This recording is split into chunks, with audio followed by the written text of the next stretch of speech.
all of you coming in here. I know that the week after Christmas and the week before the new year is kind of an awkward week for a lot of people. And you guys are still here and showing up and hanging in. So I'm super proud that we're here together. I trust that you guys have registered and been to a lot of these other calls. And if you haven't, go back and register for some stuff and get your recordings watched and make sure you've got that in your time block to do so. Today, we're going to talk about the idea of having a 6-figure social media data bank or database, whichever you'd like to call it. If during the duration of this whole call today, you have questions, you can pop them in the chat box.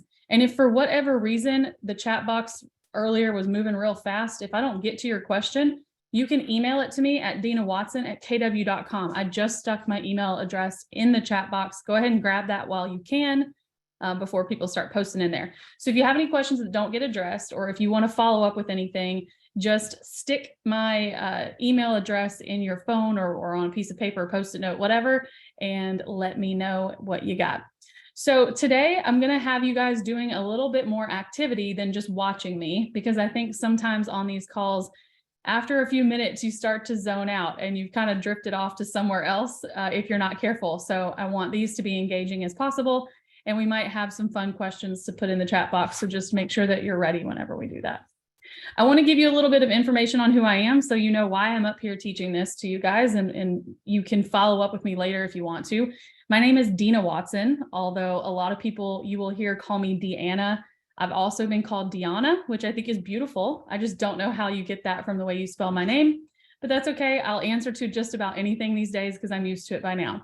I'm a MAPS mastery coach, which means I do coach people one-on-one, just like the other great presenters on these calls. I'm also a rainmaker and the founder of a team that still operates without me, about 700 miles from where I currently live. I am the community leader for KW Military. My husband is in the military as well. I have a little boy, and that's interestingly what we were talking about before we let you guys on. I have 3 kids under 5 at my house right now. And my brother and I have been in a competition for years to see who can gift the other one's children the most obnoxious toys. So when I left to come here to teach this to you guys, there were drums being played, a ukulele, and 3 kazoos. So luckily I decided to leave so you guys could all learn in peace. But it's a lot of fun. The reason that all of this makes any difference and why I'm teaching this course is because social media is actually how I built my entire business. We have moved approximately 6 times in the last 5 years to different states. I actually am sitting where we moved about 4 months ago. And so without social media, you guys, I would not have been able to build a business that was going to allow me to sustain income after I left. So my whole existence on the real estate planet lives and dies through branding and social media, and I'm excited to teach it to you. Of course, if you guys have any questions while we're going, pop the questions in the chat box. I will pause at the end and answer them. I don't answer them as I go because honestly, there's 200 of you on here and that can get a little distracting. So just put it in there and I'll get to it when I have a break. I have 3 objectives for you guys today. The first one is to get an understanding of how social media actually works and how to use it to get business. A lot of us know how it works when we post on things and we get likes or shares or whatever, but we don't necessarily understand the intricacies behind the scenes that allow that post to get put in front of people. And I hope to give you guys a base level of understanding for that here today. Second thing is defining how many sales you would need to grow some $100,000 from this particular source of business.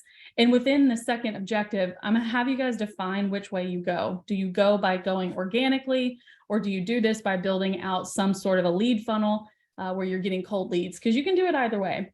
My first 9 months living in Fayetteville, North Carolina, I sold 48 homes all for free on social media. I did not put a single dollar behind it. So there are ways to do that without spending money. I'm going to give you guys a look at both options. And the third thing we're going to look at is talking about the 5 things that you have to do immediately to get in the social media game and stay relevant. Here are some ground rules, though, when it comes to properly branding yourself and becoming a professional on the social media space. Now, I'm going to go through each one of them and give some elaboration, but I do, if you want to, you can screenshot this. I would say these are the 7 rules to live by all the time. Basically, no matter what you do, follow these 7 and you'll be better off than when you started. So number 1, we're going to define your plan, but I'm going to ask you guys to do that on this call as well. We're not going to get into the super details on it, but we are going to start with, are you going to choose to do this organically, Or are you going to choose to do this by meeting new people? So I want you to think about this. A lot of you probably came to this call thinking that you were going to have to do all of these blogs and all of these posts and become a mayor of your town or whatever else, video, all the things. You can just use social media to like hit home with your already known sphere that you're in real estate. So if nothing else, you guys, don't overwhelm yourself. If you need a starting point, and that's why you came to this call, you could just say, I'm going to use this as a tool to be more involved with my current sphere, the current people I know. That's okay. Now, the other option is by meeting new people. Now, within the meeting new people category, we could take this a couple of different directions, but I want you, as we go through 1 through 7, I want you to think about which way would you like to go for the purpose of this particular call. Okay, because I'm going to ask you some questions and you're going to need to know where your starting point is. So are you going to use it for your sphere and not worry about meeting anyone new?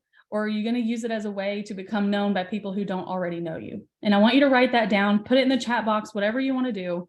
But I want you to have that particular place to start so that you can answer questions through one filter for the rest of this call. Okay, cool. You guys are popping it in there. That's awesome. All right, so we're going to start with the sphere part. And like I said, there's not a slide for this. I wanted you guys to really be working through this as more of a workshop for the first piece of this call instead of just listening and filling in blanks. Because here's the thing, social media is very unique to everyone. You don't have one script like you might have for a buyer or a seller. It's going to depend on how you work your business and how you work your life and how much you're willing to put out there. So I'm going to make this a workshop. All right, we're going to talk about defining your plan. Now, here's the thing. We're going to start with the sphere because everyone has one. My first question to you is that how you look at social media, does it actually make sense for you to do your follow-ups and your touch points through social, or does it make sense through the phone? Here's why I ask. If I were to call half the people in my sphere, they would wonder why I was calling, because I engage with them on social media more than anything. So think about this for your sphere. Does it make more sense for you to call them on the phone or to message them and send them touch points through social media with the people you already know? So we're going to start with defining your plan. Part A is your sphere. Now, I want you guys to think about defining your plan with your sphere the same way you would a 36 touch program. Follow me here down the rabbit trail, okay? The 36 touch program was defined in the MREA as the way that we are going to get business from people we already know. I'm going to give you the social media twist to this. So some of you may not know, but the 36 touch program is made up of 4 components. The first one is 4 calls a year, okay? If you're using social media to do this, it could be 4 voice messages a year. It could also be 4 calls through the app a year, not actual phone number phone calls. It could also be 4 video messages a year where you're asking them something where they have to respond back to you. The point here is voice-to-voice communication, however you do it.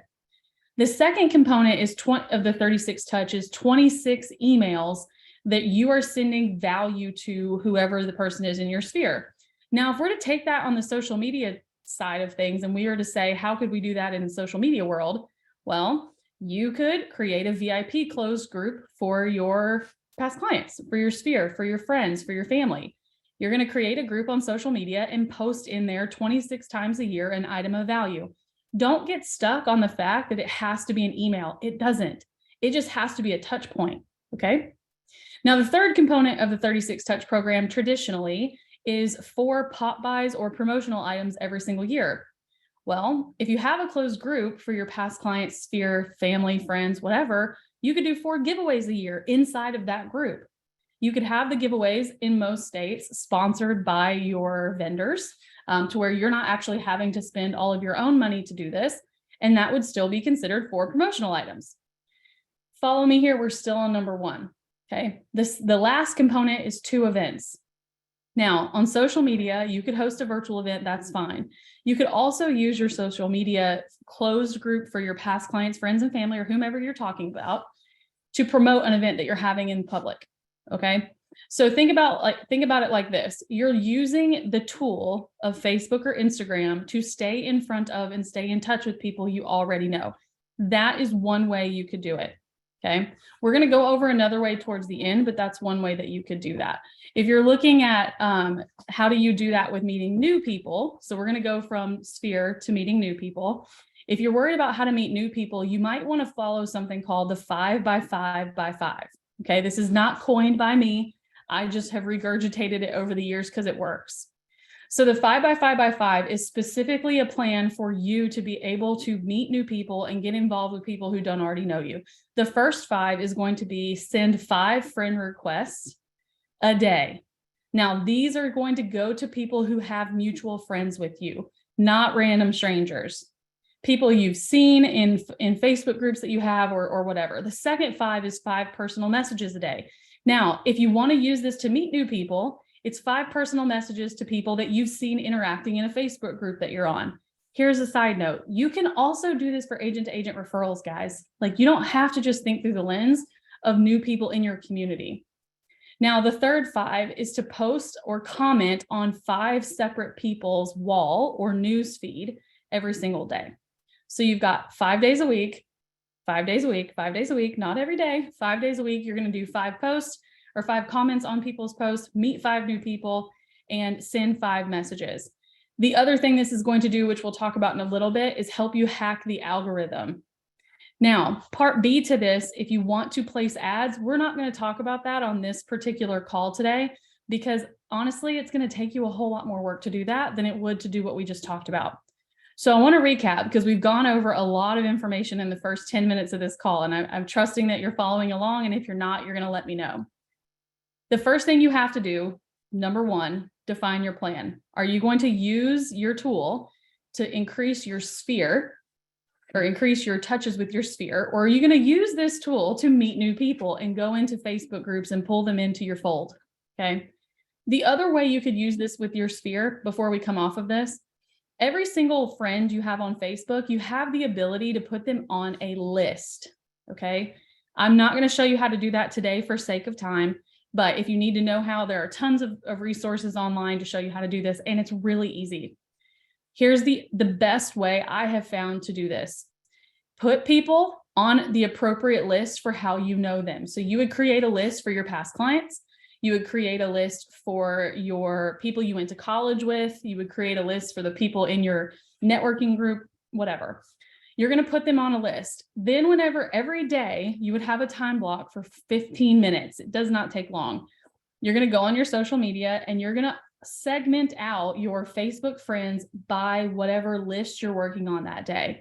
So let's just say sphere. You're going to go through, put all of the people on your sphere. You're going to tag them into the sphere list within your friends group. Okay. Hypothetically speaking, we assume you know how to do that. Then what you're going to do is click that button, because what will happen is the only people that show up on your news feed are your past clients in your sphere for that day.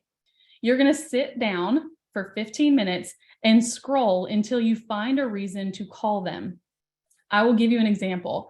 Let's say that I was on your list for friends or family or sphere. What you could probably do for me right now, if I'm that person and I've bought a home with you, is I posted last night that we went to a Chinese Lantern Festival.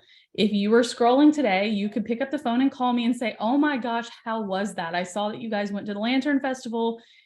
How was it? I've been wanting to go. The point here, you guys, is using what people already post on social media for reasons to connect. Someone also just put it, Greg also just put it in the chat box. You can segment these lists out by your DTD2 schedules. You can segment this list out by DTD2. So you could have an A&W list. The A&W is the first one for the upcoming quarter. It starts next week. Every person who's in your sphere for A&W, you would put them on a list. Then that week when you're making your calls, you're using the tool of social media to have a reason to connect. You guys, the 6-figure social media data bank concept isn't that you're going to place ads until 6 figures comes your way. The idea here is that this tool is something that the world now uses to share reasons to connect with them. Use them, okay? Number 2, be authentic. We're not going to camp out as long on these next ones because they're pretty self-explanatory.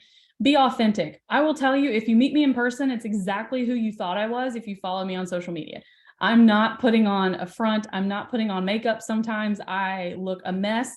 Honestly, yesterday I was doing Zoom calls in my closet because my kid was so loud. I can't do that here with you guys today because it would be distracting, but I was posting pictures from my closet because that's what I was doing. Number 3, the most important part about this is be consistent. The most common question I get is how many times a day or week or month should I post? Here's the answer. The real answer is however many is comfortable for you while still being consistent with doing whatever number that is. If you're new at this, that might be 1 a day. How consistent could you be with 1 a day? Commit to that. For me, I probably post on social media channels about 10 times a day. Now, before you sit back in your seat and get ready to turn off the Zoom, I'm not asking you to do that. Okay. I've been doing this for about 6 years and it's something that's easy for me. Now, I'm not making 6 newsfeed posts a day or 10 a day. I'm doing 2 or 3 stories, right? So literally right before I started this, I took a picture of my computer screen with the beginning of the presentation and I posted it to stories and just said, let's get this party started. That counts. The point of being consistent, you guys, is this. The way the social media algorithms work right now, there are a couple of things that they're really looking for. Consistency is one of them. The second one is meaningful relationship. That's part 2 of the main component of how Facebook and Instagram ranks you and how they show you to other people. Does this person and whomever, I'm just going to use Greg because you posted earlier, do Greg and I have a meaningful relationship? Okay. Now, here's what that actually means. Do Greg and I have a meaningful relationship on social media, and do we interact on social media all the time? Every single time you interact with someone or they message you or you comment on something, you're helping the algorithm rank that relationship and turn it into, or not, what they call a meaningful relationship. Here's a prime example. I never see ever anything my husband ever posts on Instagram or Facebook, ever. And you want to know why? Because we don't interact on the platform. So you know what the platform doesn't do? It doesn't show him to me. It's as if he doesn't even exist. Only about 7 to 10%, this is an average, of your friends on your friends list are ever seeing what you post because you're not engaging with them within the platform. Therefore, the platform itself says these two do not have a meaningful relationship. So one of the ways to do that is to be consistent with posting and doing the 5 by 5 by 5 where you're commenting on things. Don't just like them, actually comment on something that causes a 2-way conversation to happen. That will start to hack the algorithm. Number 4, define who your target audience is. Now, this kind of goes hand in hand with number 1. Maybe your target audience, you guys, and the ground rules you're following is that I'm on here just to deepen relationships I already have. That's cool too. No problem with that at all. Maybe your target audience, like myself, is actually meeting new people who fall into a niche category. My niche or niche, depending on where you're from in the country, is military spouses. Everything I post has to do with that, okay? We don't have time to go super in depth with number 4 here, but I would hope that you write that down and actually ask yourself, who is your target audience or who is your ideal client? Number 5, give value before you ask for anything. The worst thing you can do on Facebook or Instagram is to spew how awesome you are all over the world and hope to God that somebody likes that. People don't affiliate with that. They do not understand how someone could be flawless. They don't understand how someone could do no wrong. They only associate or in their minds connect with people who are flawed just like them. So make sure that no matter what you do, you're always giving value according to whoever you're speaking to. If your target audience is a military spouse and you're not talking about anything to do with what her pain points are, she's not going to consider you valuable. And then she's not going to come to your site and she's not going to engage with you. And therefore, the algorithm says they're not meaningful to each other. Okay, it all kind of goes together. Give value before you ask for anything also makes you a person who people are not afraid to speak to because you've never asked them for anything. You've just gifted them information. They don't think that you have an underhanded reason to talk to them. Number 6, this is one of the most important pieces to figure out foundationally is what are the pain points of your audience? Some of you have been in real estate for so long that you are so far removed from the issues that your clients deal with and I'm saying this with all due love and respect, you don't have a clue what their pain points are. When's the last time you bought or sold a home? Do you remember how terrible of an experience that could have been or was or might have been for them? Maybe not. You're out of touch with it. But one way to figure this out, really spend some time, you guys. If your target audience is the military spouse, I'm just going to keep using my own example. One of her pain points is that she has to pick up and move across the country with 2 or 3 months notice. And what does that mean? New doctors, new pediatricians, new dentists, new dog parks, new groomers, new boarding facilities, new churches, new schools. And she doesn't have a clue, and she doesn't know who to trust. So one of her pain points, almost all of her pain points in my example, have nothing to do with real estate. Keep this in mind. A few years ago, and it still holds true today, that only about 6 to 7% of this country is moving or transacting in real estate in any given year. Only 6 to 7% of this country is transacting in real estate in any given year. Now, why do I bring this up on a social media class? Because that means that 94% of your audience does not need you if all you post about is real estate. 94% of people looking at what you post do not need it if all you're posting about is that you're a realtor. So figuring out her pain points of needing to know where the best churches are or the best coffee shops or whatever, that 94% of people needs that stuff. They don't need real estate advice unless they're buying. They're probably not buying this year.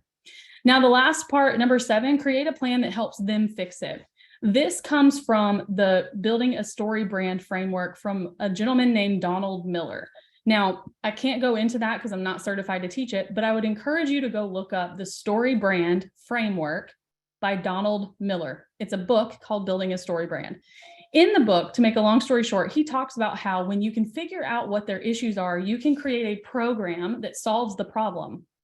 You're not the hero in the scenario. The client is their own hero. And if you are the guide that gives them the program or the plan, they can solve their own issues. Here's the catch. And you hear Gary Keller talking about this a lot, creating MOFRs, M-O-F-I-R. MOFR is make offer for immediate response. Make offer for immediate response. The plan to solve their problems creates an immediate response. So market the plan, not the person. You're marketing the program that you have, not you. People want the program, not you. Okay? We all can sell real estate. And yet what we're marketing on social media is the program that we've created to help them get more for their home in less time on the market, blah, blah, blah, blah, blah. Okay? All right, so we've covered a whole lot. We've been on here for a little bit. We've covered a whole lot, even on this first slide.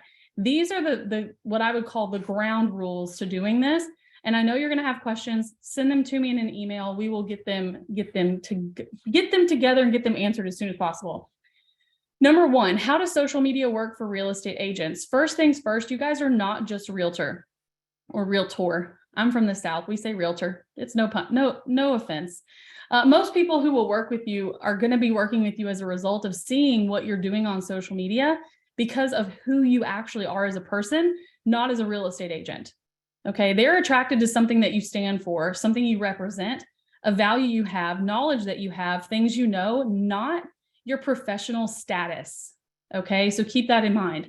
The way you create the 6-figure social media database is by identifying who your clients are, who your ideal target audience is, and ensuring that you are talking about your story and telling them that you are the person that solves their problem.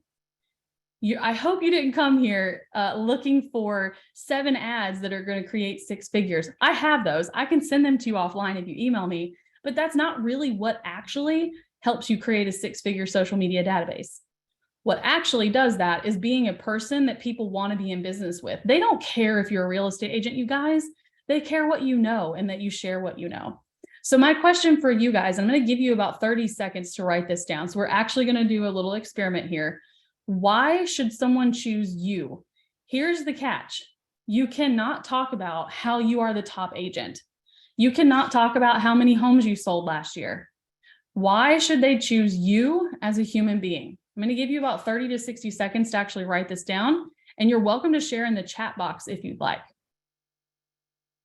Why would they choose you if you're not allowed to talk about the vanity metrics of your business? How many homes you sold, how long you've been in? Why would they choose you? People buy what you do. People don't buy what you do, they buy why you do it. People don't buy what you do, they buy why you do it. That comes from Simon Sinek. Okay? People don't buy what you do, they buy why you do it. And here's the catch. On social media, they buy the story that you post around why you do it. Okay? All right, you guys got some good stuff coming in. Keep it going. Solving their problems. Cool. Concierge world. That's actually awesome. Love helping people reach goals. Cool. The more you guys can be specific about that in a way that helps tell the story, and the more you post that, the more people will come to you to help fill in this 6-figure social media database. Now, go look for Donald Miller's story brand framework, and all of your answers, run them through that scenario and example. It will change your world. All right, so here's where the nitty-gritty back end of social media comes into play, because here's the thing. You can know all day who your audience is. You can know what you want to post, but if you don't know the game you're playing, you can't play the game. And make no mistake, you guys, on social media, we are all playing a game. Okay, it's just a matter of if you know the rules or not. I want you to write that down. On social media, you are playing a game. Do you know the rules to the game? Do you know how Meta uses the machine learning algorithm? It's out for people to find. You can find that on their websites. Just go Google Meta or Facebook, Instagram, whatever, machine learning algorithm rules. It will tell you what they actually look for to rank your posts. Because if you're not playing to those rules, your posts are not being seen by people. Has anybody on here had somebody buy a home that you knew was on your Facebook page and you know that you post all the time and you wonder why they didn't use you? And then you call them and they forgot? I can't be the only one here. I know that some of you have been here for a while because I know some of you. I'm not the only one that's happened to. And a lot of times it happens because people don't actually see what you post because you're not playing the machine learning game. Okay. Number one, and this is a watered down version of what they actually do. You can look this up on the side and it'll give you the details in between. But the first thing is they're collecting data. Okay. So this is a computer system they've developed where they're able to learn and adapt based on your interactions with people on the social platform. Okay.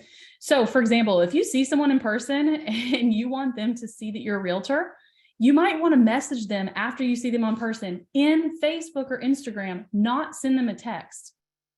Your phone doesn't do this. The social platform does it, right? So you want to make sure that in your interactions, you're interacting on the platform if you want those people to see what you're posting on the platform. So number one, Facebook or Meta is going to collect the data. They're looking for a lot of different data points of which we don't have time to go in through here. You can easily find them online though.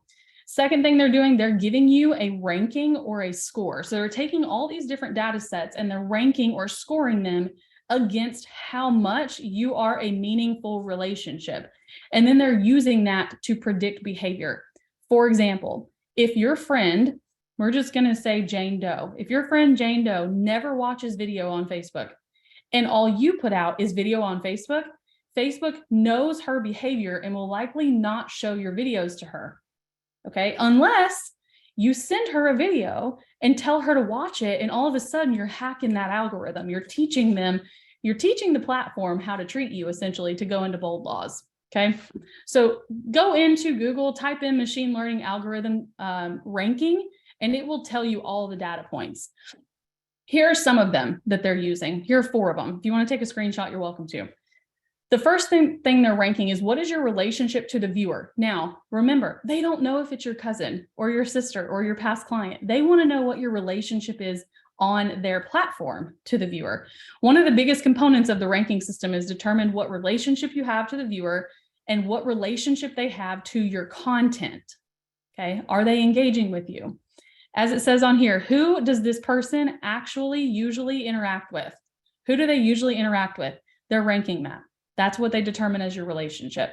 The second thing they're looking for, and here's the thing, guys, these are the rules to the game. You're all playing the game if you're on social media. These are the rules for Facebook and Instagram. Does this content match Facebook's goal? Here, they're looking to ensure that you're delivering content based on the types that the medium prefers. Facebook prefers video.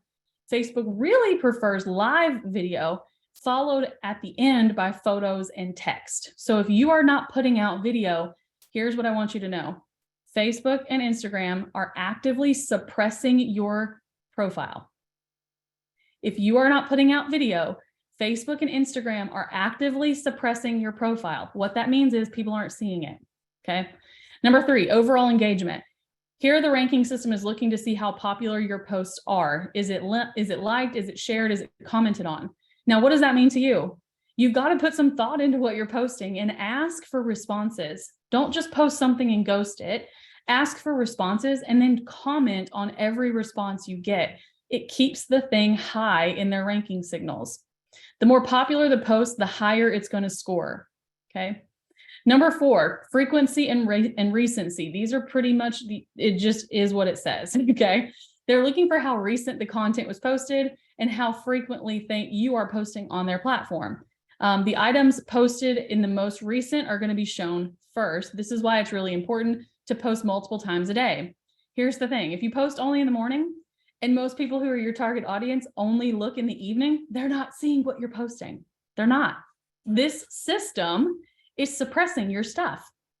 They're seeing what's most recent because you guys, I don't know if you've ever watched it. There's actually a Netflix documentary all about this that would scare the stuff out of you if you watched it, because there's so much money pumped into figuring out what these platforms are showing us that it's almost a little scary.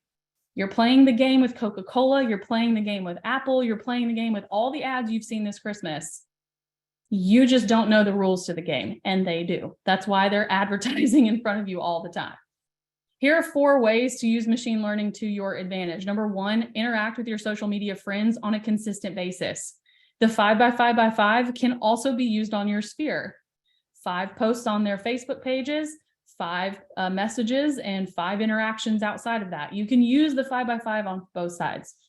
Number 2, post and message people when they are online. I'm not going to pick up my phone right now because there's a million text messages on it. But whenever you go on to your messenger, you can actually see a little green bubble. Message people when they are online because they have a higher response rate to you and you're hacking the algorithm. You're teaching machine learning that is a meaningful relationship. Number 3, go live and post video content frequently. I know a lot of you just tune that one out because you just don't like video. You look the same on the video as you do in person and people still love you anyway. So just hit live and let's go. Don't worry about it. Number 4, use stories and reels in between your posts. You guys, right now, every social media platform is ranking reels and shorts, if you're using YouTube, the highest they possibly can. So make sure that you are using those things. You will get tons more views if you're using the pieces of the platform that they are pushing. Okay. Number 2, how many sales would you actually need to make 6 figures on social media? We're going to slow down on this one because every person on this screen is going to have a different answer. Okay. The first thing I want you to figure out and to pop in the chat box, just go ahead and put in the chat box. What's the average price commission check you are getting? I don't care what the split is. We're not talking about that. But if for my example, it was $8,500, that would mean I need 12 closed deals. So we're going to figure out first, what's your average price commission check? 12,500, 6,000, 4,500, 9,000, 7,500, 13,500, I think so far is the winner. Let's see. Yeah, I think 13,500 is the winner so far. 6K. Some of you are like, I need to move. Okay, cool. So here's the point. Take $100,000, and this is gross, not net. If you want to net 100, this is a whole different equation. But if you wanted to gross 100, GCI, take 100,000 and divide it by the number you just put in there, and then comment in the chat box again with how many sales you would have to complete. For my example on the screen, I would need 12. 8, 20, 8, 23, 23, 17, 16, cool. So you guys seem to have a really good understanding on how this works. So here's the question I want you to ask yourselves, and I'm going to close out the chat box. For you to close out, and I'm going to give you my own example using 12 that we see on the screen. For you to close out however many sales you wrote down, how many appointments would you have to hold? How many appointments would you have to hold? For me to make sure I close 12, I'd probably want to hold at least 18. Now, I've been doing this for a little while, so I'm not going to have, average conversion, Some of you might need 13. Some of you might need like 1 or 2 more, but how many would you need to know for sure that you would close out 100? Let's assume I'm going to need 18. The question you now have to ask yourself, and this is not on the slide, so write this down. I call it a mouse trap. So what's the trap? Call it what you want. What's the trap that you would have to create? The thing, the plan, the program, the group, the whatever. What's the thing that you would have to create that would attract however many people you just wrote down? So what's the thing I would have to create that would attract 18 people to raise their hand with me this year? Raise their hand to get on an appointment with me. Everybody's going to have a different answer, and none of your answers are wrong. At the end of this call, I want you to go back to this question, because you guys, it's the only one that matters. You know your business, you know your marketplace, you know your community. And I would also ask you to ask yourself the question with a filter of, if I didn't have to build it. If you weren't worried about your abilities to build it, what needs to be done to attract 18, that's my number, 18 people to want to raise their hand and go on an appointment with you? My answer was and is still a local housing group that does not allow real estate agents, mortgage people, nor myself to post real estate properties in it. I needed to create something that just shared community information.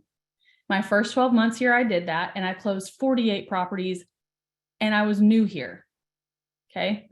People want the info. They don't want to be sold. So ask yourself the question, what would you have to do on social media to attract the number of people that you just put in the chat box? That's your answer to the 6-figure database. It is literally that simple. Everything else, my kid's 5. And right now he's like, well, what about this? Like last night, I thought my husband was going to lose it. Well, what if this happens? Well, what if that doesn't happen? Well, what if she touches me? They're 5 and they're in the back seat touching each other and smacking each other. And it was awful.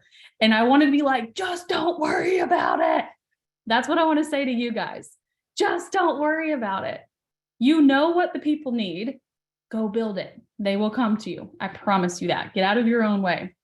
So let's look at what would it actually take to sell $100,000 worth of GCI if you were to build something with people you don't know. And I'm now talking about Facebook ads. Let's leave the organic world for a second. And if you said, well, I just don't know anybody. Here's what it looks like on the other side where you're doing cold calls. Okay. So I want you to see that you should look to build something that would attract people to you, not something where they're clicking on a link. On average, if you chose to go the route with cold internet lead generation, it is no different than anything else. You're looking at about a 3% return. Most people don't get to even 2%. Okay. 3% is pretty good. Most people stay around 1.5 to 2% return. So in order for me to attract and go on appointments with 18 people, I have to figure out what number of leads I have to pull in. So I'm going to actually do that here live so you guys can see it. If I wanted 18 transactions on a 3% return, I would have to somewhere around 600 leads. I would have to generate 600 leads if I wanted to do this the cold way, the old way of cold calling, picking up and getting ads placed. I would have to come up with 600 leads, or I come up with a plan that attracts 18 people. You can choose which way you want to go. This goes back to question number 1.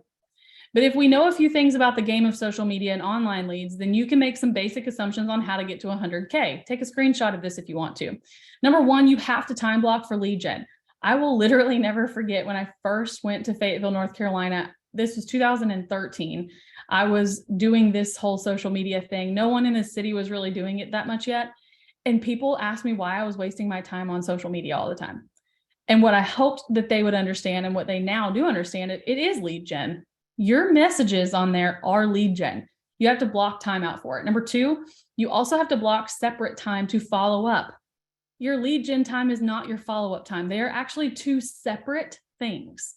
And this is not just Facebook, this is in general. Number 3, in order to play this game, you have to create content on a consistent basis that people want. No one cares, you guys. Please don't hurt me for this. No one cares it's time to turn the clocks back. They don't. They just don't care. No one cares about the smoke detectors. They just don't care. And I'm the person who's going to tell you that. Now, what do they care about? You will answer that question if you go back to the first slide and figure out what their pain points are. People in my community do care about where happening new restaurants are. They do care to get to know where the shortcuts in town are, because we have 3 main roads and they always get clogged up. They care about that kind of stuff. They don't care about it's time to turn back your clocks. So number 3, time block for content creation and make sure that it matters. Number 4, you have to post multiple times a day. You guys, if you don't want to do that, you're not playing the game. You might as well just pull yourself right out of it. There's no point. Number 5, the items you post about cannot all be about real estate. I follow one simple rule every day, and it's called, I call it the rule of thirds, 1/3. 1/3 of my content is personal. 1/3 of my content is motivational, inspirational, informational, one of those 3. And 1/3 is about real estate. So every single day, if you follow me on Facebook, which by the way, you're more than welcome to rip off and duplicate anything you see me doing. You will never see real estate stuff more prominent than my own life. Why? Because people do business with people they know, like, and trust. They can't know you if you don't post about what you're doing in your whole life. Okay. The thing under number 5, it says, remember, only 6 to 7% of the country is buying or selling real estate in any given year. When you're posting on social media, your goal should be to speak to the 94% of people who are not buying or selling this year, because they will be the 6 to 7% the following years after. If you do it the other way around, you're only ever looking at people after they've already made the decision to buy or sell. And in a shift, that's a really important thing to have, but you also have to have the pipeline of people coming behind them. Okay. So how does it actually work? Number 1, you can use social media, and you could screenshot this. This is just a little more detail about how to do this. You have 2 options here. Using it to stay in touch with people you already know. We talked about the 36 touch and the 5x5x5. Or number 2, you could find yourself using it for people you don't already know. You'd have to work on a strategy around becoming a magnet with your knowledge and experience. You could do a group. You could start a weekly video show. What is the mousetrap that you're building? That's what you have to answer over here. And in order to put yourself in a position to make $100,000 in 12 months through social media, this is what it is. Block for your schedule. I know this is boring. I know it just is what it is. Number 2, put together a system around content. Number 3, figure out what your mofer or your mousetrap is that will bring that many people in. You figured out your number a few slides ago. And number 4, use social media to nurture and strengthen your current relationships. Okay. I want to thank you guys for hanging out with me for the last 45 minutes. I'm going to go through real quick and answer any questions that are still in the chat box. But before I do that, I want to put my email address back in there for everyone. Yeah, she said, can you go back a slide? Sure can. There you go. Let me see. This has all been recorded, so you guys will get access to this recording. Someone said, do we get this presentation later? You'll have access to the recording for sure. I'm going to put my email address in the chat box. If you have any questions, you're more than welcome to send me an email. I also do teach that we won't start until next month, but I also do teach a full-blown 8-week course on all this stuff through MAPS if you wanted to join us. If not, you can take this and work on what you've gotten so far. And I appreciate all of you. Let's see, do you see the algorithm performing differently with business pages versus creative and personal? Yeah, so Amanda's question is, does the algorithm perform differently with business pages versus your personal page? Here's the answer, short and long answer. Yes, it is different.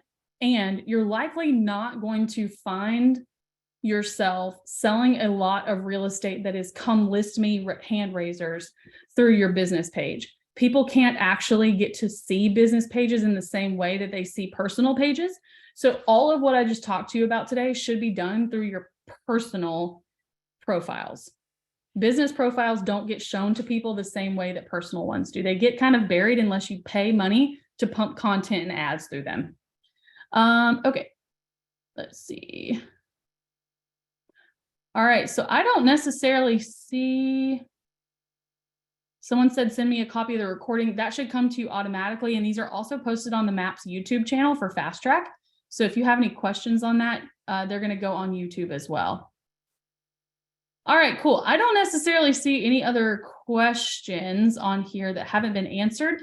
So if you guys have any questions about something, like I said, pop it in the chat box. Someone said, where do we find your class? If you go to the MAPS website, maps.com, Fast Track is the thing where you'll see all of the courses that MAPS teaches in this format. So if you go to the Fast Track page, you're welcome to. I have a business page for my real estate team. If you guys want to follow and rip off and duplicate that, you're welcome to as well. The name of my team is The Signature Group, and we are in Fayetteville, North Carolina. All right, you guys, I see hashtag and personal pages. Do they work? I don't necessarily know what the question is. Can you share your business page from your personal page with results? I don't necessarily know what the with results means. My personal page is like, I'll show you a video, or I'll pull it up so you can see it. You can see what it looks like, but you just look up my name, Dina Watson, and this is what it will look like. So you'll see the KW Military Community Leader stuff on mine, and you'll also see links to my Facebook page for my team. We are also on Instagram and TikTok, so you're welcome to follow us there as well. All right, you guys, do you need hashtags in your post? You don't need them. No, I know a lot of people use them, but you don't absolutely need them. I never, when I sold that much before having a team, which now we sell more, but when I was doing this on my own with no team, I didn't use hashtags at all, actually. Stacy, thank you for posting that in there. So Stacy just put the link to the group coaching program in there in the chat box. What was the page name again? The Signature Group Team, Fayetteville, North Carolina. That is the name of my team if you want to rip off and duplicate other things. All right. Yes, we do have a Facebook business account, which if you search the Signature Group Team on Facebook, you will see it. All right, you guys, I hope you've had a wonderful day today, and I hope that you have gotten so much value out of all of these calls that we've done for you guys the last couple of weeks. We love doing them, and we love seeing you guys here on them. So if you have any questions, let us know. And if not, we will see you next year. See you later.